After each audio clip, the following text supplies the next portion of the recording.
Market to Market is everywhere you are. Subscribe to Market on YouTube, find us on the PBS video app to stream on demand, and add our 3 podcasts on your favorite podcasting app.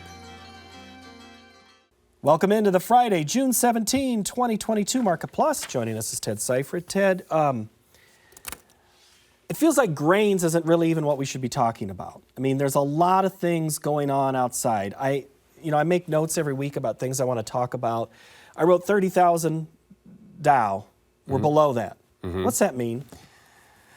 Again, you look at the stock markets as a whole, down almost 22% for the year. That's unprecedented. We haven't seen that sort of drop in decades, right? That's a tremendous amount of wealth destruction. And then the cryptocurrency market has lost, at this point, almost $2 trillion. And how much did we lose in the housing bubble of 07? Yeah, 1.3 trillion. So it's worse than that. In fact, this is probably the largest wealth destruction event that we've seen in the history of America.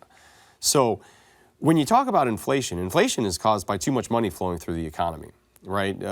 With the money supplies really high, then things have to cost more because, there's not as much value to the dollar.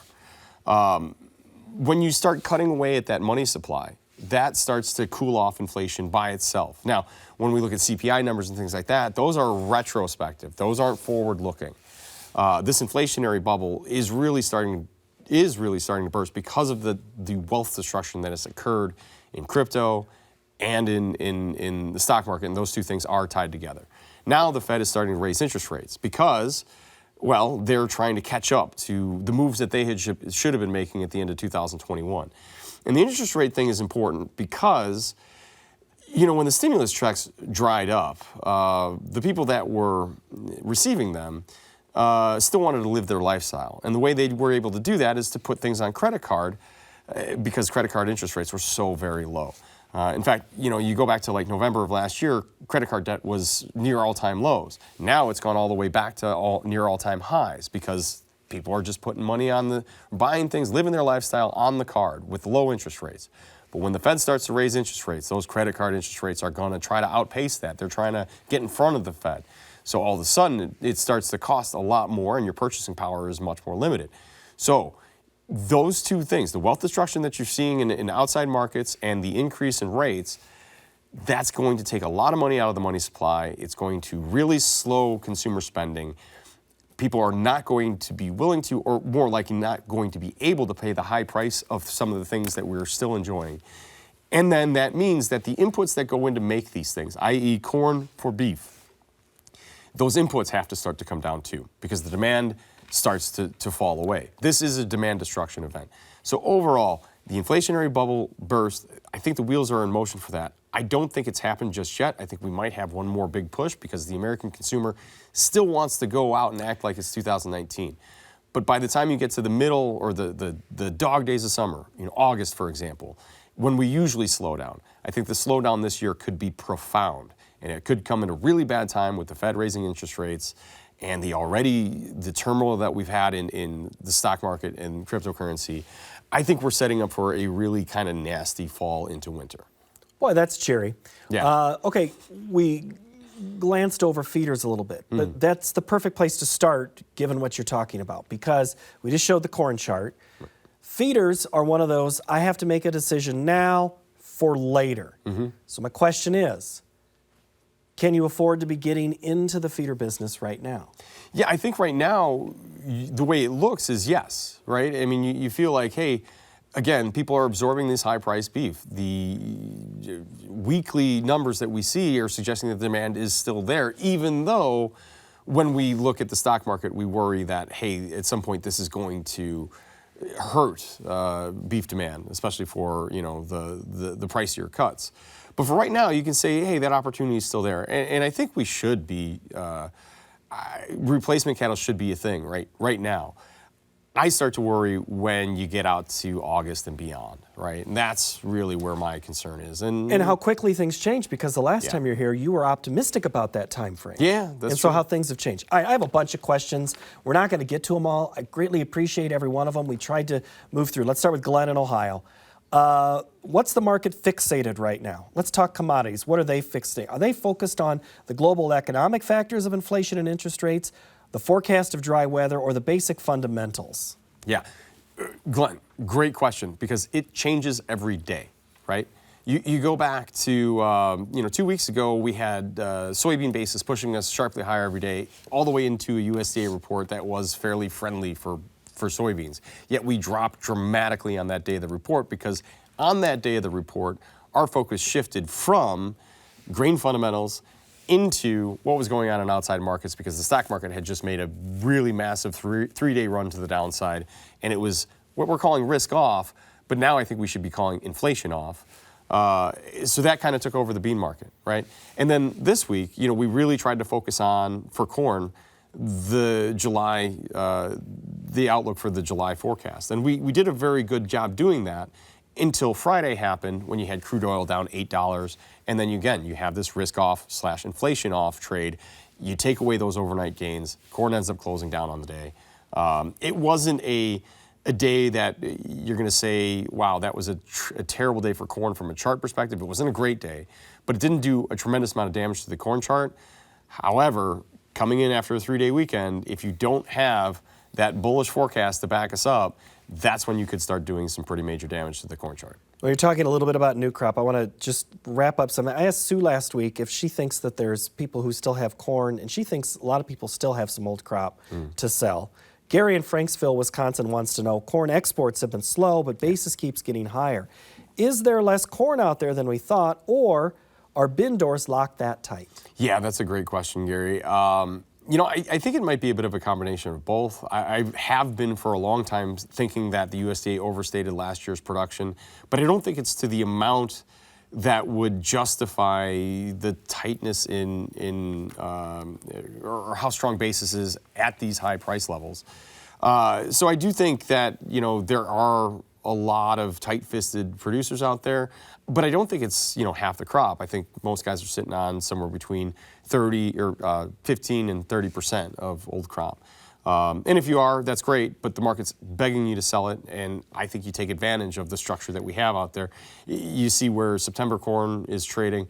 The market's asking for it now. So, okay. Where we go going forward as far as the exports are concerned, certainly got to be optimistic that pics up, but I don't know. It's been a struggle week after week. Let's talk new crop in a little bit. Weather, because we might not see, getting what you're saying, I don't see how we're going to be able to work in much weather premium if, let's see, I want to ask Kevin's question here. If we lose 1.5 bushels on beans, 3 bushels on corn, and if Europe has a slightly less crop, where do prices go? So, all of those things are possible given weather scenarios, and it's possible any time of year when you sit here on the 20th of June. That's all possible. Or I guess it's the 17th today. Yeah. What do you make of that? So that's all possible. And even if you wanted to say that might be likely, right? The question is, do we really need to go higher or not? And, like I said, most of the week, this past week, corn really wanted to focus on that and say, wow, that's pretty bullish. We need to go higher. And if we are under the same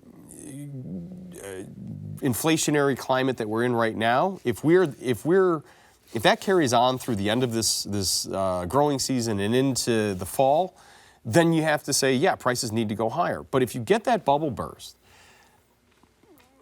the loss in production from lost acres and from potential of lost yield from hot and dry and things like that, that doesn't, to me, say we need to go higher. To me, that really just determines on how low we might go. Meaning, the floor gets higher, the bigger the production issues that we have. But like I said, I really do believe that, somewhere between $1 and $2 of the price of corn is that inflationary premium. And again, if you take that away, you can have the same bullish fundamentals or even more bullish fundamentals than what we're looking at today and still have prices sharply lower. And I think people really, really need to understand that. Okay, here's something that they're understanding very quickly this week. Crude oil off 9%. Yeah. We're 109. Natural gas dropped 20%. COMEX gold dropped 2%. Copper 6%. That ties into a question that comes now. Hold on, I have it right here. Justin in Ithaca, Michigan. What is the current breakdown point for ethanol plants given the price of oil and corn? He's asking which, the oil price or corn price, will affect ethanol's demand for corn heading into fall. Always part of the equation. Yeah, so I'm going to say when we saw crude oil down roughly $8 on Friday, the corn market did not take that very well, at least not as well as I think it should have. With unleaded gasoline prices down like 27 cents on Friday, man, you got to wonder if that's actually going to be fairly bullish for corn and for ethanol because of the blend, you know? All we hear every day is like prices at the pump are so high, it's going to destroy demand, which by the way, demand for unleaded gasoline is only down about 7% year over year. I don't think that's a whole lot considering that prices are almost 3 times what they were this time last year. But if you're going to say, okay, well, we just took off 27 cents at the pump, well, maybe that's going to increase some of that demand. And if we increase some of that demand, that means more E10 and E15 potentially. So increase of ethanol demand through the blend. I think that lower crude oil could actually be a really good thing for corn. I'm going to go as far as saying is that I think lower crude oil does good things for stocks, might allow for a recovery rally in stocks. And if that happens, lower crude oil, recovery rally in stocks, and you continue to have this threatening forecast for July, that's the golden ticket for corn to make this one more push higher, one final push higher into the heart of the growing season, into the 4th of July and into middle July. And then we have to see, you know, if that stock market rally is sustainable, if this is, again, you know, it all comes down to what's happening with the inflation. If the inflationary bubble bursts, I hate to say it, weather doesn't matter all that much. What it does matter is for how low we can go, because at some point, the lower we have the production, that's going to keep a floor underneath us to some extent. But an inflationary bubble burst will be a demand destruction event, and so therefore we won't need quite as much of supply as what we're thinking on a balance sheet right now. All right, final thing. We have lots of questions. Can't get them all in. We have one about hail. We have one about cycles, if this is a pivot higher. Is there anything else you want to cover that we didn't cover or you want to emphasize one more time? Hail, no. Because that's what Sue said last week. She says Chicago doesn't usually care about hail. Yeah. I mean, I do when it's on my roof. Right. Cars, you know, things like that. But no, yes, hail damage this early in the year, I mean, you never want to see that, but it's hard to say that that's going to be on a large enough scale that it really has that big of an impact.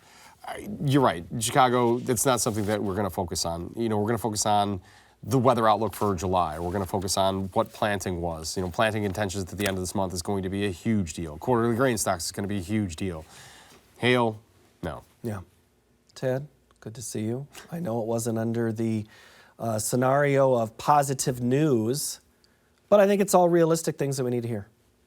Thank you so much. Thanks for having me, Paul. All right, that's Ted Seifried. Next week, we're going to talk about the push for adoption of former Greyhound racing dogs, and John Roach will join us to analyze the markets.